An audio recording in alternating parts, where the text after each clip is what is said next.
Үйлөнүп эле Россияга кетип калган 5-10 Россияда жүрүп келгендер бар. Баласын алып барат дагы, баласын мама папа дегенде сүйүнүп жүрөт. О баласы ата апа дегенди билбейт, нан дегенди билбейт, кыргызча бир сөздү билбейт, кыргыздын каада салтын билбейт. Кайдыгербиз чынында. Ошо балабыздын тилине да, о Кур'анды биякта коюп, тилине да кайдыгербиз балабыздынча. Эмнени сүйлөп атат, кайсыл тилде сүйлөп, ошол нерсеге да кайдыгер болуп атат. Балким ошол балаңызды атаңыз сизди тарбия кылгандай тил менен тарбия кылыңыз. Мейли ал орус тилин билбей койсо билбей эле койсун. Мейли ошол англис тилин билбей койсо билбей эле койсун.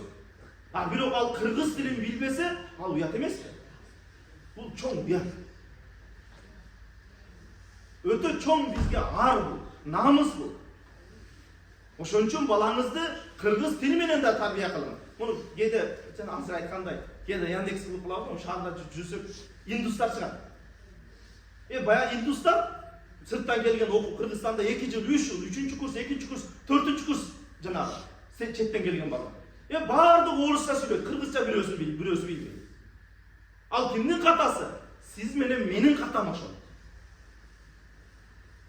Орусча сүйлөйбүз өзүбүзчө. Орусча билбеген бизде мырк дейт деп коюп орусча сүйлөйбүз. Анан кийин не кылдат? Сырттан келгендер биздин кыргыз тилибизди сыйлабайт, каада салтыбызды сыйлабайт, насыбызды сыйлабайт. Биз качан өзүбүздүн тилибизди, өзүбүздүн каада салтыбызды, өзүбүздүн урп адатыбызды сыйлайбыз, ошондо башкалар биздин тилди сыйлай турганда. Биз өзүбүз сыйлабайт экенбиз, башкалар өлгөндө сыйлабайт. Башкага эмне кереги бар биздин кыргыз тилибиздин? Индуска эмне кереги бар кыргыз? Баардыгы эле орусча сүйлөп атса бизде. Ошон үчүн туугандар, ошону менен кошо балдарыбызды, айрыкча могу Россияда иштеп келген жигиттер, балдарыңыздарды кыргызча үйрөтүңүздөр.